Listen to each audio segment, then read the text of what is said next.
Harper Lane's water breaks at 9 months pregnant, alone in a locked penthouse with no phone, no keys, and no way out. Her husband Dante just left for Italy with his mistress, leaving her $50 like she's nothing. The security system that was supposed to protect her has become her prison. The windows won't open, the doors won't unlock. Labor pains tear through her body as she realizes the horrifying truth. He knew this would happen. He planned it, and if she doesn't find a way out in the next hour, she and her baby will die in this golden cage. If you want to see how Harper escapes the impossible, stay until the end and drop a comment with your city so I can see how far this story travels. The late afternoon sun cut through the floor-to-ceiling windows of the penthouse, painting everything in shades of gold and amber that should have felt warm but instead felt suffocating. Harper Lane sat on the edge of the California king bed, her swollen belly pressed against her thighs, counting the bills in her hand for the third time as if the number might somehow change. 5 $10 bills, $50 total. She laid them out on the silk duvet, crisp and new, probably pulled fresh from some clip in Dante's wallet. The bills looked obscene against the expensive fabric, a reminder that in this world of marble countertops and designer furniture, she'd been reduced to grocery money. "Did you check the list I left you?" Dante's voice carried from the walk-in closet, smooth and controlled as always. Even packing for a trip, he sounded like he was running a board meeting. Harper's jaw tightened. "I saw it.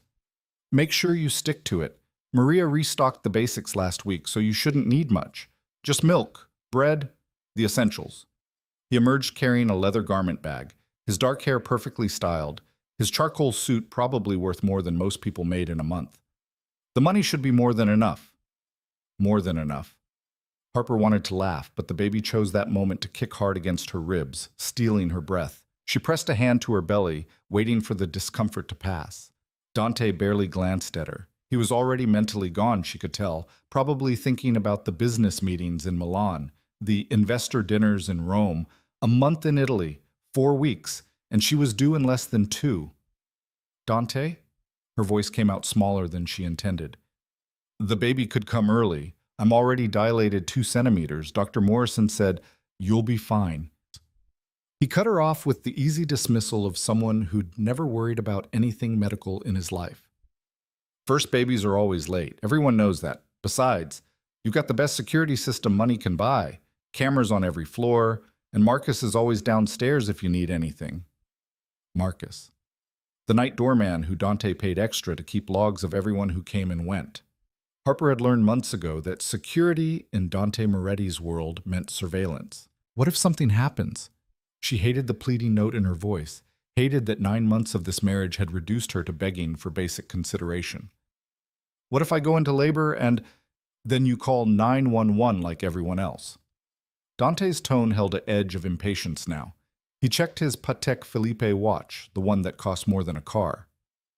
"Harper, I don't have time for the dramatics right now. I've got a car waiting downstairs, and my flight leaves in 2 hours." "Our flight," a woman's voice corrected from the doorway. Harper's stomach dropped. Selina Vale leaned against the doorframe like she owned it, wearing a cream silk blouse that probably cost more than Harper's entire maternity wardrobe. Her dark hair fell in perfect waves past her shoulders, and her smile had that sharp, predatory quality that made Harper's skin crawl. "Right," Dante said, his whole demeanor shifting, warming in a way it never did for Harper anymore. "Selina's coming to handle the contracts with the Ferrera Group. She speaks fluent Italian, and her legal expertise is crucial for these negotiations." Selina's smile widened. "Someone has to make sure you don't get taken advantage of, Dante. You're too trusting." The irony of that statement would have been funny if Harper's heart wasn't hammering against her ribcage. She watched the way Selina's hand brushed Dante's arm, the way his eyes tracked her movement across the room. There was nothing professional about the way they moved around each other. "How long have you been standing there?" Harper asked, her voice flat. "Long enough." Selina picked up one of the $10 bills from the bed, examining it like it was a curious artifact. $50? That's generous, Dante. Most of the wives I know get their groceries delivered on the house account. Harper prefers to do her own shopping, Dante said smoothly, taking the bill from Selina and placing it back with the others. "Isn't that right, sweetheart?" It wasn't a question. It was a script, and Harper had learned all her lines months ago. "Right," she whispered. Dante's phone buzzed, one of three he carried at all times. He pulled it out, frowned at the screen, and started typing rapidly. "The car's here. Selena, grab your bag. We need to move." Selena disappeared back into the hallway, but not before shooting Harper a look that was equal parts pity and triumph. Harper knew what that look meant. "You're the wife, but I'm the one he actually wants with him." Dante shrugged into his suit jacket, checked his reflection in the full-length mirror, and finally, looked at Harper. Really looked at her, for what felt like the first time in weeks. "You'll be fine," he said again, but this time there was something else in his voice, something that made the hair on the back of Harper's neck stand up. "The doors are on smart locks. They'll open for you from the inside, but remember the security system arms automatically at night. Don't disable it. I know how it works." "And Harper?" He moved closer, and for a moment she thought he might kiss her goodbye, might show some small gesture of affection before leaving his 9 months pregnant wife alone for a month. Instead, he lowered his voice to a near whisper. "Don't make me regret trusting you with this much freedom. You understand what I'm saying?" Her throat constricted. "Yes." "Good girl." He patted her shoulder, actually patted it, like she was a dog, and headed for the door. Harper's hand shot out, catching his wrist. "Dante, please, I'm scared. What if... Then maybe you should have thought about that before." His eyes went cold, empty. "Before you started asking questions about things that don't concern you. Before you made me look weak in front of my associates." The memory hit her like a slap. 3 weeks ago, at the charity gala, when she'd innocently asked Vincent DeLuca where his wife was, not knowing Vincent's wife had divorced him and taken half his assets in a very public, very messy split that had exposed some of his business dealings. Dante had smiled through it at the gala, but later, back in the same bedroom, he'd made it very clear that Harper's job was to look pretty and keep her mouth shut about family business. "I didn't mean, I know you didn't. You never mean anything, Harper. That's your problem." He pulled his wrist free. "Stay in the penthouse. Follow the list. Don't cause any problems. When I get back, maybe we can discuss expanding your privileges if you've learned your place." The door closed behind him with a soft click that sounded like a cell door locking. Harper sat frozen on the bed, listening to his footsteps fade down the private hallway, listening to the elevator chime, listening to the silence that rushed in to fill the space he'd occupied. Her hands trembled as she gathered the $50 and folded the bills carefully, tucking them into the pocket of her maternity jeans. She pushed herself off the bed, an awkward maneuver now that she was carrying what felt like a small planet in her abdomen, and waddled to the window. From the 42nd floor, the city spread out below like a glittering promise of freedom she couldn't touch. She watched the black town car pull up to the entrance, watched Dante and Selena slide into the back seat, watched them disappear into evening traffic. The baby kicked again, harder this time. Harper pressed both hands to her belly, feeling the shape of a tiny foot pushing against her palm. "It's okay," she whispered. "We're okay. Just 2 more weeks, maybe 3, and then we'll figure something out. I promise." But even as she said it, she knew it was a lie. There was no figuring something out when you were married to Dante Moretti. There were only the rules, the lists, the $50 allowances, and the growing certainty that she'd made the worst mistake of her life. She turned away from the window and caught her reflection in the mirror across the room. When had she started looking so tired?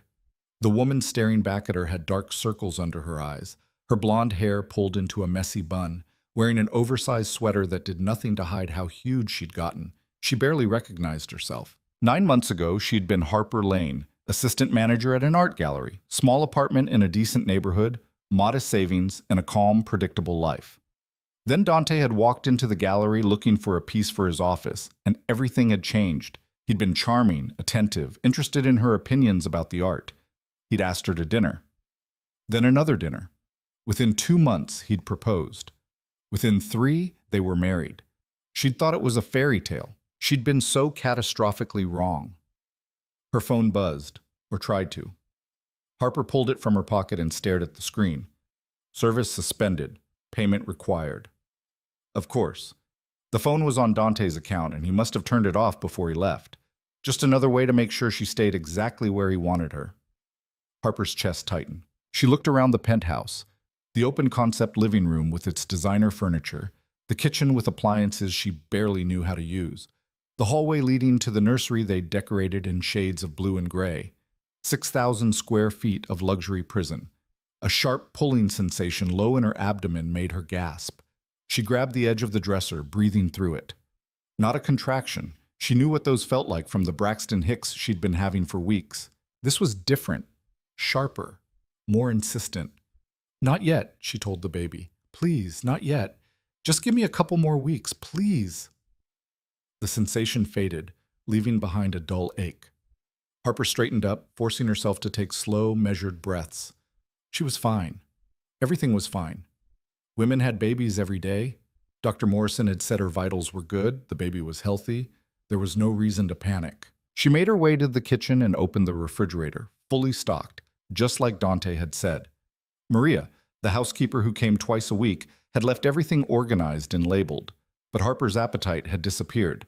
Instead, she filled a glass with water and stood at the kitchen island staring at the list Dante had left. It was typed, printed on heavy cardstock, positioned prominently on the marble counter. Grocery list. Week of April 15th. Milk, 2%, 1 gallon. Whole wheat bread, 1 loaf. Eggs, 1 dozen. Fresh vegetables, no more than $15. Orange juice, no pulp. Chicken breast, 2 pounds, on sale only. Do not exceed $50 total. Receipt required. Receipt required. Like she was an employee, not his wife, like she might steal from him.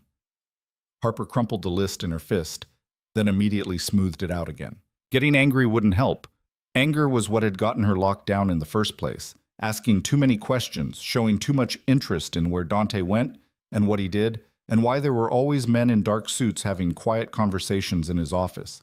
She was about to throw the list away when her vision blurred. The kitchen tilted sideways.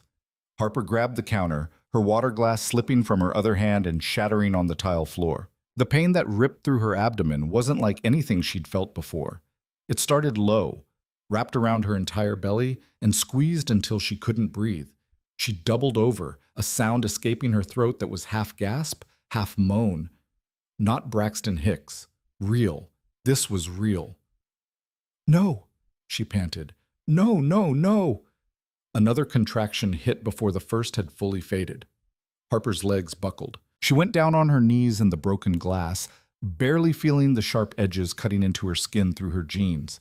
The pain was everything, consuming, terrifying. She needed help. She needed a phone. She needed the landline. There was a landline in the master bedroom, an old-fashioned touch Dante had insisted on for reliability. Harper crawled away from the broken glass, using the kitchen island to pull herself upright. Each movement sent fresh waves of agony through her body, but she forced herself forward, one step at a time, down the hallway to the bedroom. The phone sat on Dante's nightstand, a sleek black handset that probably cost more than it should. Harper grabbed it, pressed it to her ear, and heard nothing. No dial tone. Nothing. She pressed the hook switch, tried again. Dead silence. "No." Her voice cracked. "No, please, no." She stumbled to the other nightstand, grabbed her cell phone even though she knew it wouldn't work, tried anyway. The screen lit up with the same message. Service suspended. Another contraction. Harper collapsed onto the bed, curling around her belly, making sounds she didn't recognize as coming from herself. The pain peaked, held, finally started to recede, leaving her shaking and drenched in sweat. She had to get out, had to get to a hospital, had to... The penthouse door. Harper pushed herself off the bed and half ran, half stumbled to the front entrance. She grabbed the handle and pulled. Locked. She tried the keypad next to the door, the one that was supposed to open from the inside automatically. She punched in her code. The screen flashed red. Access denied. "What?" Harper tried again, her fingers slipping on the numbers. Red again. Access denied. She tried Dante's code, the one she'd seen him use 100 times. Red, denied. The panic that had been building in her chest exploded into full terror. She pounded on the door, screaming, "Help! Someone help me! I'm locked in! The baby's coming! Help!" Her voice echoed back at her in the empty penthouse. No one answered. No one came. Harper ran to the windows, the massive, beautiful windows that showcased the city view. She tried to open the nearest one, but it didn't budge. She found the lock mechanism, tried to disengage it, but it wouldn't move. Sealed. Every single window was sealed. "This isn't happening," she whispered. "This isn't happening." But it was. It was happening. And as another contraction tore through her, Harper finally understood the truth. This wasn't protection. The cameras, the locks, the security system, none of it was about keeping danger out. It was about keeping her in. Dante knew. He knew she was dilated. He knew the baby could come early. And he'd left her here anyway, in a locked cage 6,000 feet above the city, with no phone and no way out. He'd done this on purpose. The realization should have paralyzed her, but instead it ignited something Harper hadn't felt in months. Pure, burning rage. She staggered back to the kitchen, her mind racing. There had to be a way out. There had to be something she could use, some way to... Her eyes landed on the crystal vase sitting on the dining table. It was massive, heavy, probably worth thousands of dollars. Dante had bought it at an auction, said it was investment-grade art. Harper picked it up, testing its weight.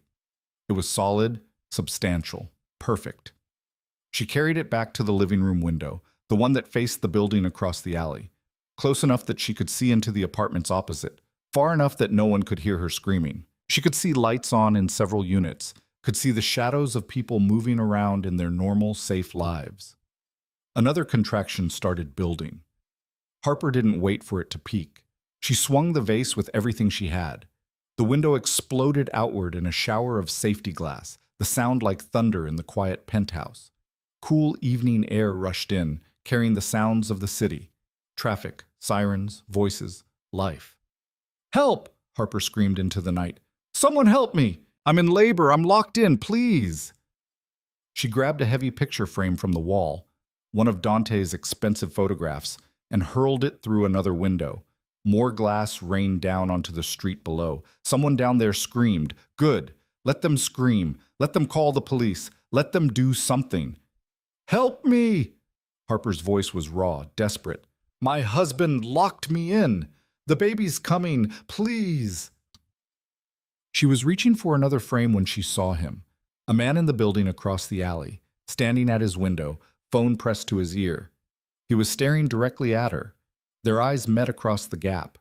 Harper didn't know if he understood, didn't know if he believed her, didn't know if he would do anything at all. But she kept screaming anyway, because what else could she do?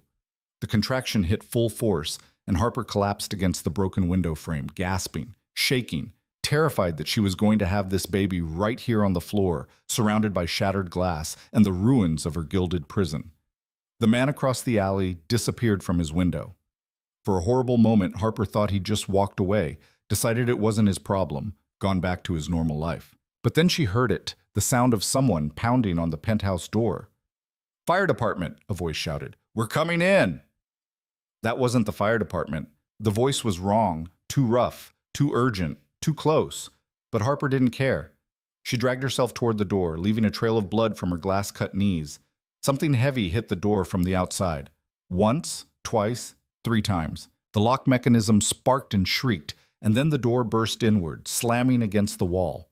The man from across the alley stood in the doorway, breathing hard, holding a crowbar he must have grabbed from somewhere. He was younger than Harper had thought from a distance, maybe 30, with dark hair and sharp eyes that took in the scene in seconds. The broken windows, the blood, Harper on the floor. "Is he still here?" the man demanded. "Your husband, is he in the apartment?" "Gone," Harper managed. "Italy. Please, the baby..." "How far apart are the contractions?" "I don't... 2 minutes? Less? I don't know." Another one was building already. She could feel it coming like a freight train. The man, whoever he was, dropped the crowbar and moved fast. He crouched next to Harper, his hands steady as he helped her into a sitting position. "I'm Jonah. I saw you from my window. We need to get you to a hospital, but you can't walk, can you?" Harper shook her head, tears streaming down her face. The contraction peaked, and she grabbed Jonah's arm, her fingernails digging into his skin as she rode it out. When it finally passed, Jonah was already making decisions. "Elevator or stairs?" "Elevator," Harper started, but Jonah was already shaking his head. Your husband controls the building security. If he locked you in here, he might have shut down your elevator access too. Stairs. I'm on the 42nd floor. Then we better move fast. Jonah hooked his arm under Harper's shoulders and hauled her upright. Come on, you're stronger than you think. Let's go. It should have been impossible. Getting down 42 flights of stairs while in active labor should have killed her, or at least made her pass out. But Jonah wouldn't let her stop. Every time Harper thought she couldn't take another step, he was there, supporting her weight, counting down the floors, telling her about completely random things to keep her mind off the pain. 28th floor, he said as they stumbled past another landing. Did you know that pigeons can recognize human faces? They did a study. Pigeons are actually pretty smart. I hate you, Harper gasped. Yeah, you can hate me in the car. 27th floor. Keep moving. By the 20th floor, Harper was leaving bloody footprints on the concrete. By the 15th, she couldn't feel her legs anymore. By the 10th, she was certain the baby was going to be born in the stairwell. But Jonah kept moving, kept talking, kept refusing to let her give up. When they finally burst through the ground floor exit into the parking garage, Harper actually sobbed with relief. Jonah half carried her to a beat-up Honda Civic that looked like it had seen better days and better decades. This is yours? Harper asked as he deposited her in the passenger seat. What, you were expecting a Ferrari? Jonah slammed the door and ran around to the driver's side. The engine coughed to life, and he peeled out of the garage like they were in a chase scene. The drive to the hospital was a blur of red lights he ran and contractions that came so close together Harper lost count. Jonah kept up a constant stream of commentary, partially to keep her conscious, she suspected, and partially because he seemed like the kind of person who processed stress by talking. Public ER, he said, more to himself than to her. No one asks for insurance at a public ER. They just treat you. I have insurance, Harper panted. Dante's account. Do you really want him getting a notification that you're in a hospital right now after he locked you in? The question hit like ice water. Harper stared at Jonah, the stranger who'd broken down a door to save her, and realized he understood something she'd been too afraid to fully acknowledge. Dante had tried to hurt her, maybe even tried to kill her. And if Dante found out she'd survived, he'd try again. Public ER, Harper agreed quietly. Jonah pulled up to the emergency entrance of Mercy General, a sprawling public hospital in a part of town Harper had never visited. He left the car running, probably illegally parked, and ran inside, emerging seconds later with 2 nurses and a wheelchair.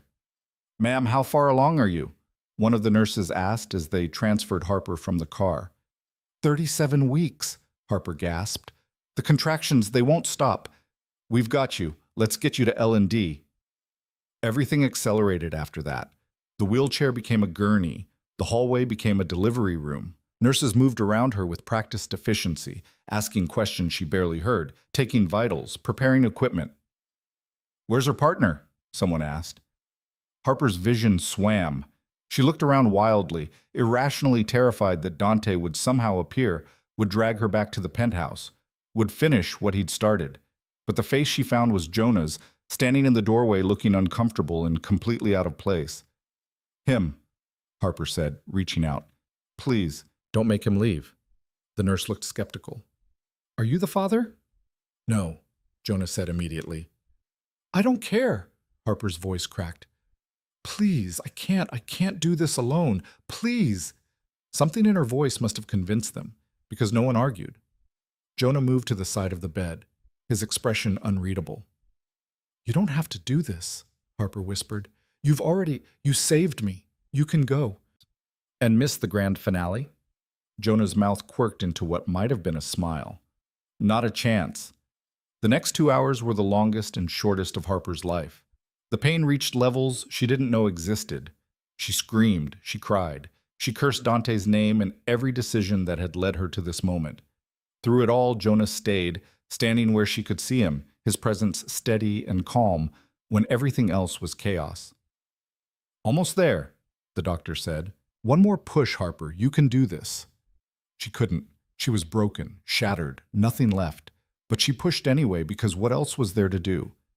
And then a sound, a cry, small and angry and absolutely perfect. It's a boy, someone said. A healthy baby boy. They placed him on Harper's chest, tiny and red-faced and screaming his fury at the world. Harper's hands came up automatically, cradling him, protecting him, and something inside her that had been locked away for months suddenly broke open. "Caleb," she whispered. "Your name is Caleb." She'd chosen it weeks ago, during one of the long, lonely afternoons in the penthouse. Dante had said he didn't care what she named the baby, as long as the boy carried the Moretti name. But looking at her son now, Harper knew with absolute certainty this child would never be a Moretti. He would be something better. The nurses cleaned Caleb up and handed him back wrapped in a blue blanket. Harper looked up to share the moment with Jonah, to thank him, to say something that could possibly match what he'd done for her. But Jonah was staring at the baby with an expression Harper couldn't read, something between wonder and grief so profound it made her chest ache. "Are you okay?" she asked. Jonah blinked, the mask sliding back into place. "Yeah, sorry, he's perfect. Congratulations." Before Harper could respond, a new nurse entered, older, with kind eyes and a clipboard. "All right, Mom, we need some information for the birth certificate. Let's start with your full name." Harper's mouth went dry. Information, records, documentation, all things that would ping Dante's alerts the second they entered the system. She looked at Jonah again, and he gave the tiniest shake of his head. "Harper Lane," she said clearly. Lane, my maiden name. The nurse wrote it down without comment. "And father's name?" "Not listed." Harper's voice was steady now. "It's just me and Caleb. Just me and Caleb." The words felt like a declaration of war. The nurse finished up and left them alone. The room fell quiet except for Caleb's soft breathing and the steady beep of monitors. Outside the window, the sun was starting to rise, painting the sky in shades of pink and gold. Harper looked down at her son, then up at the stranger who'd saved both their lives. "Why did you help me?" she asked quietly. Jonah was silent for a long moment. When he finally spoke, his voice was rough.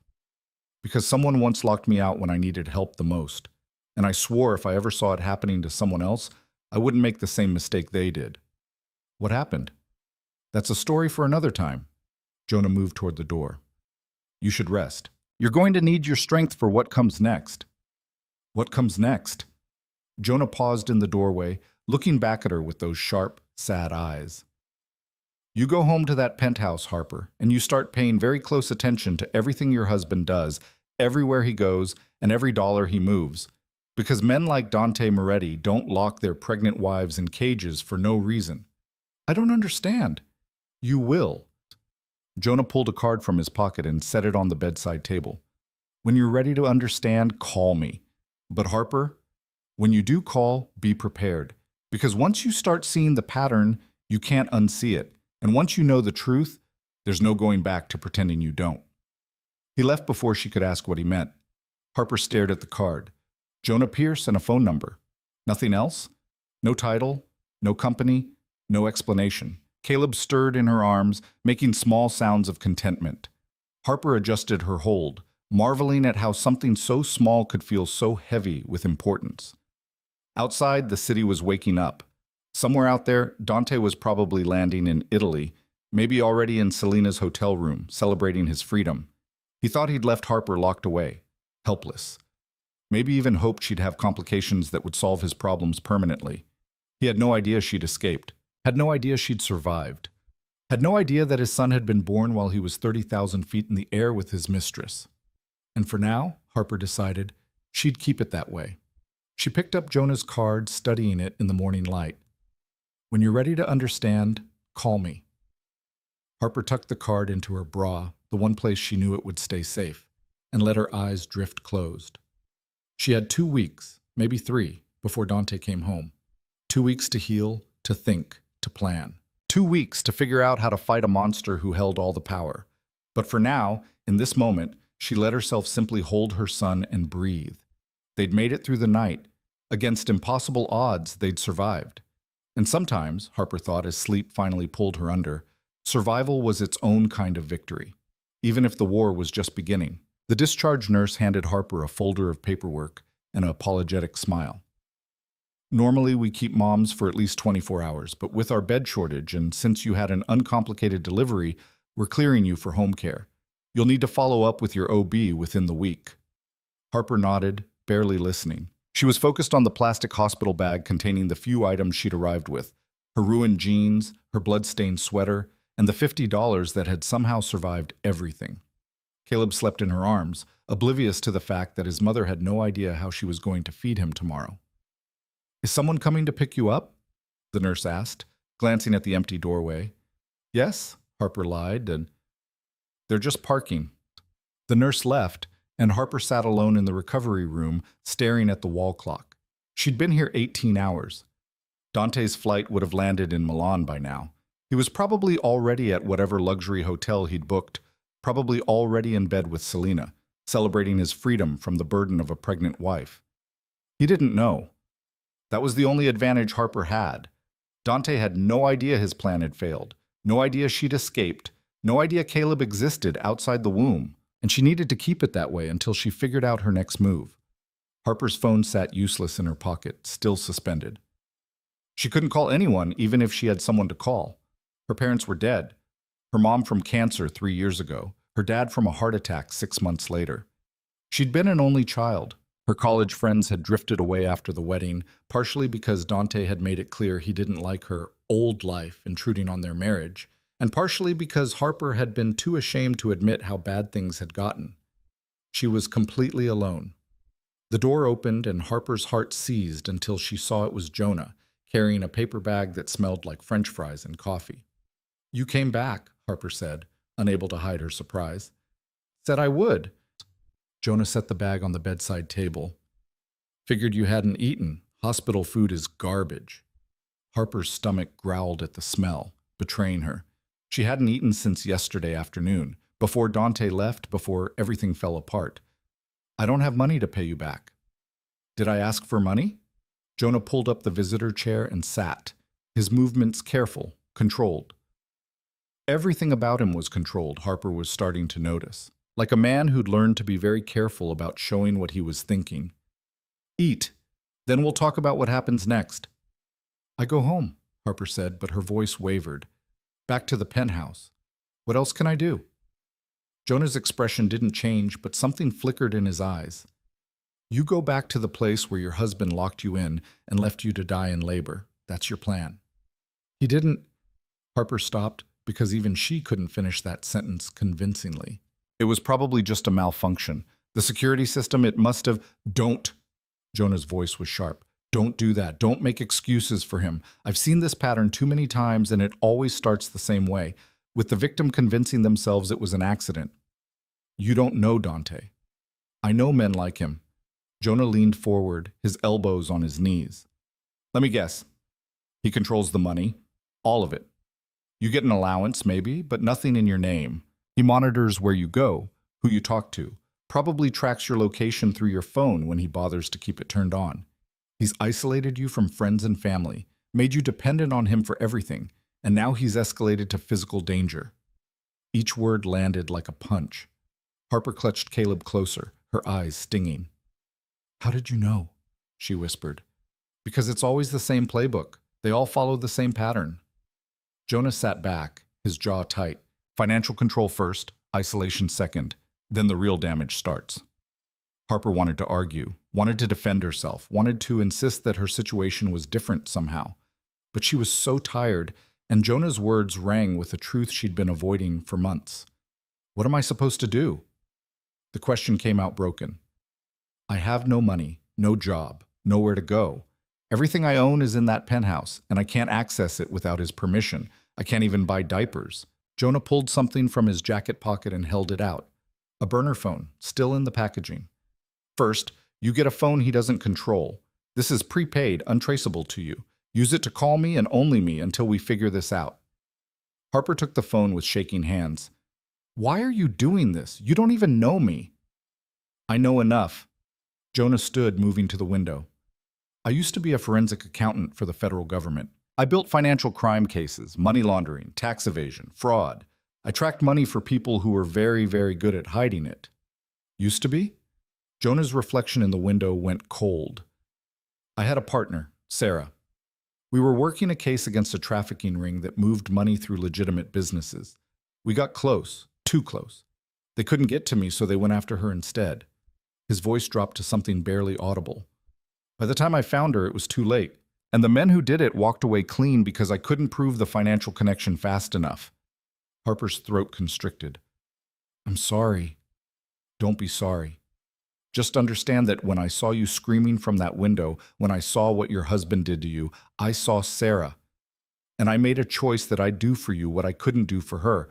I'd make sure you had a way out. Caleb stirred, making small, hungry sounds. Harper adjusted him automatically, her mind reeling. I still don't understand what you think I should do. Even if everything you're saying is true, even if Dante is… She couldn't say the word, couldn't make it real. I can't just leave. He'd find me. He has connections, resources, people everywhere. You don't leave. Not yet. Jonah turned to face her. You go back to that penthouse, and you act like nothing happened. You don't tell him about Caleb, not right away. You give yourself time to gather evidence. Evidence of what? Whatever he's hiding. Men like Dante don't make their money legitimately, Harper. They can't. The math doesn't work. So they create elaborate structures to hide where the money really comes from and where it really goes.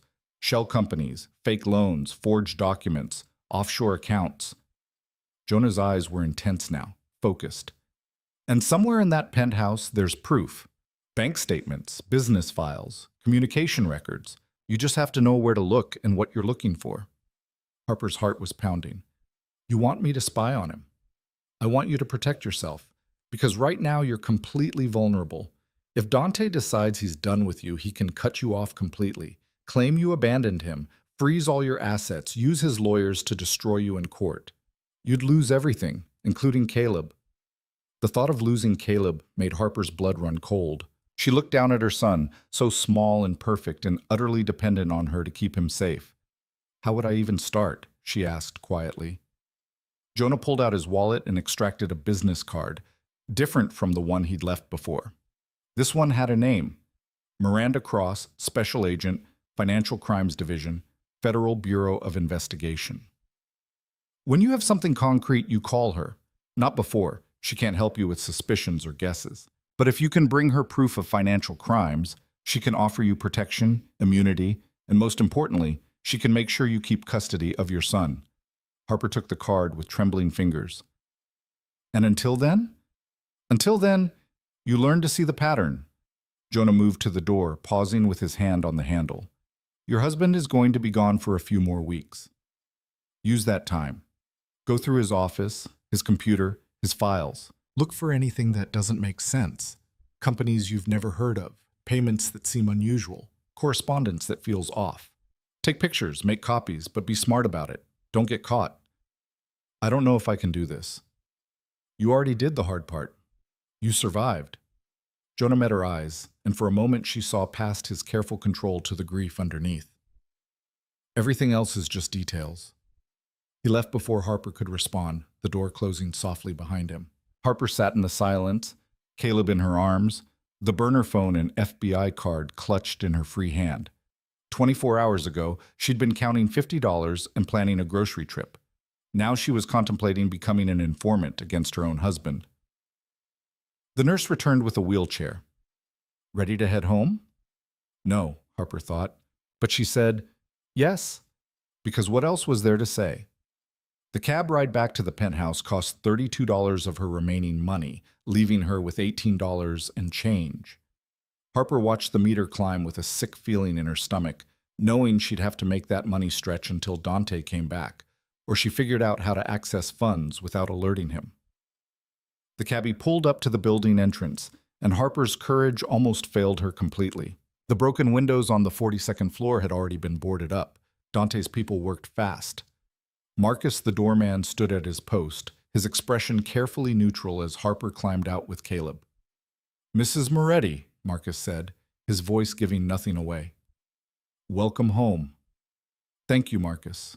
Harper kept her voice steady, praying he wouldn't ask questions about the baby, about where she'd been, about anything. He simply held the door open, his eyes sliding away from Caleb like he'd been instructed not to see anything he wasn't supposed to see. The elevator ride up felt endless. Harper stared at her reflection in the polished doors, exhausted, disheveled, holding a newborn wrapped in a hospital blanket. She looked like a stranger. The penthouse doors opened directly into the living room, and Harper's breath caught. Someone had cleaned up the broken glass, removed the shattered vase, put everything back in order except for the windows, which were covered in temporary plywood. It looked almost normal, like nothing had happened, but Harper would never be able to look at this space the same way again. She carried Caleb to the nursery, the room she'd decorated in hopeful shades of blue and gray, back when she'd still believed this would be a happy home. She laid him carefully in the crib Dante had assembled with unusual patience, making sure the baby monitor was on, and then she allowed herself exactly 5 minutes to stand there and cry. 5 minutes. That was all she could spare for grief and fear and rage. After that, she had work to do. Harper wiped her eyes and pulled out the burner phone Jonah had given her. She turned it on, entered Jonah's number, and typed out a text. "I'm back. Where do I start?" The response came within seconds. His office.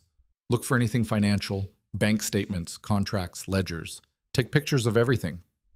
Harper crept down the hallway to Dante's home office, a room she'd been explicitly forbidden from entering without permission. The door was locked, but Harper had watched Dante open it enough times to know he kept the key on top of the doorframe. She stretched up, her stitches pulling painfully, and found it. The office was exactly as Dante had left it. Mahogany desk, leather chair, filing cabinets along one wall, and a massive computer setup that probably cost more than a car.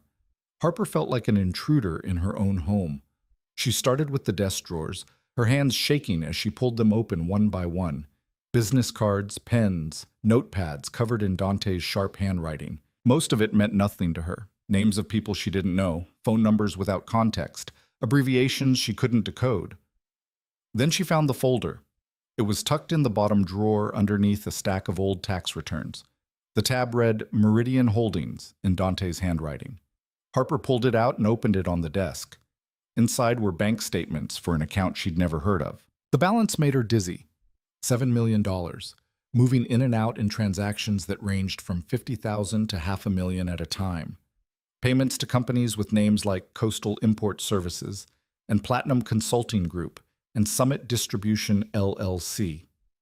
Harper pulled out the burner phone and started photographing every page, her hands steadier now that she had a task to focus on.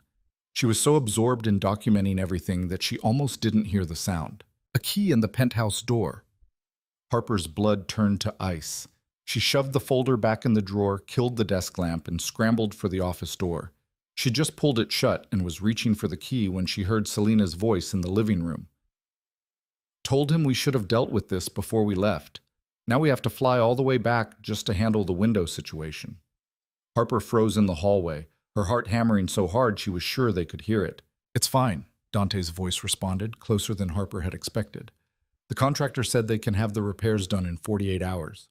We'll be back in Milan by Wednesday." They were here. Dante and Selena were actually here, in the penthouse, right now.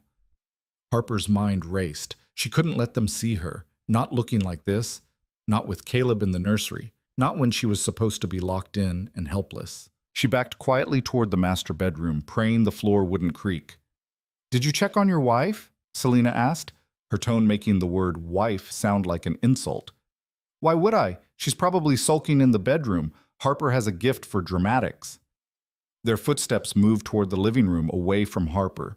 She used the moment to slip into the master bedroom and close the door silently. Her eyes landed on the ensuite bathroom, the only room with a lock they couldn't override from outside. Harper grabbed her phone charging cord and the bottle of water from the nightstand, then locked herself in the bathroom just as she heard Dante's footsteps approaching down the hall. "Harper?" His voice carried through the bedroom. "Harper, are you here?" She pressed her back against the bathroom door, hardly breathing. Through the crack under the door, she could see a shadow moving around the bedroom. "Huh," Dante muttered. "Maybe she actually went shopping for once." His footsteps retreated. Harper waited, counting her heartbeats, until she heard him return to the living room. "She's not here," Dante said to Selena. "Probably went to her mother's grave or something equally pathetic." "Good. Let's do what we came to do and get out of here. This place depresses me." Harper heard them moving around, heard drawers opening in the office. The office she'd just been searching. Her stomach clenched. Had she left anything out of place? Any sign that someone had been looking through Dante's files?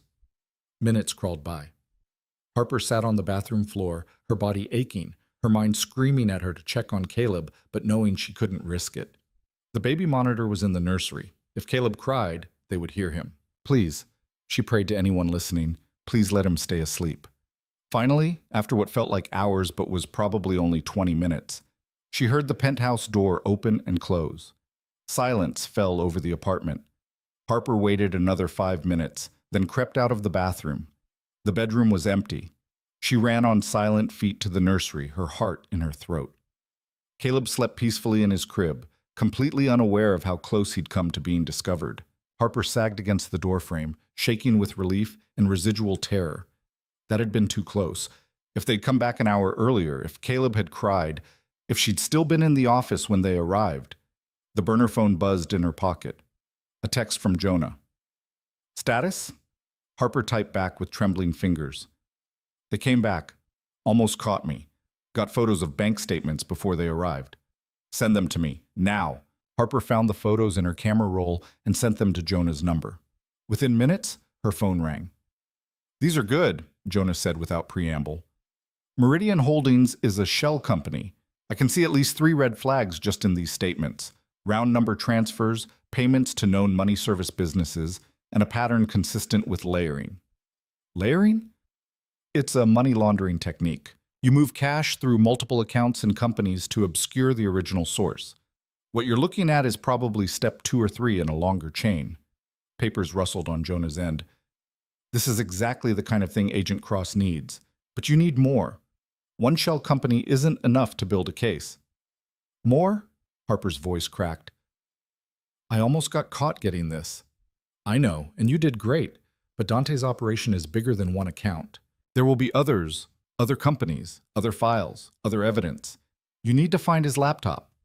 Harper thought of the laptop Dante always carried with him, the one he guarded like it contained state secrets. He took it to Italy. Then find his backup. Men like him always have redundancies. Look for external hard drives, cloud storage passwords, anything that might give you access to his digital files. Harper wanted to scream that she couldn't do this, that it was too dangerous, that she was terrified. But then Caleb made a soft sound in his sleep, and she remembered what Jonah had said.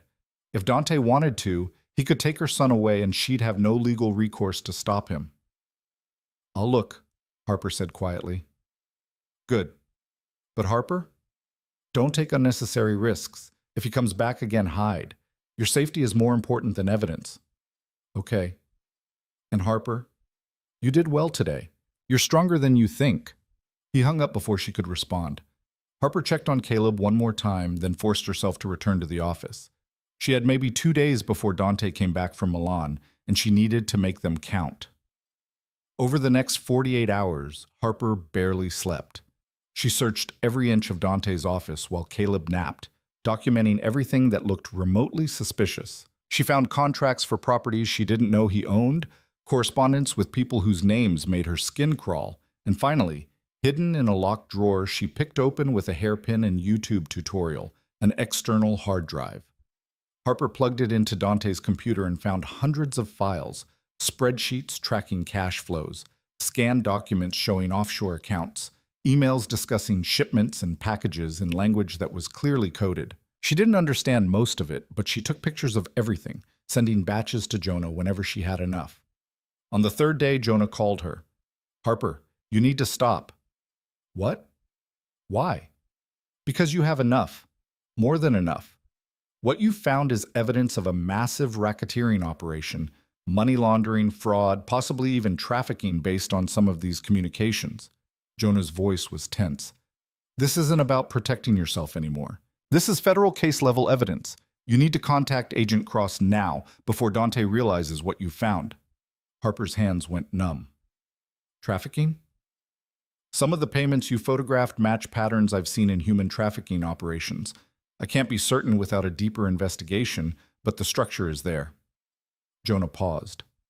Harper, if Dante's involved in something like that, you and Caleb aren't safe in that penthouse. You need to get out. And go where? I have $18 left.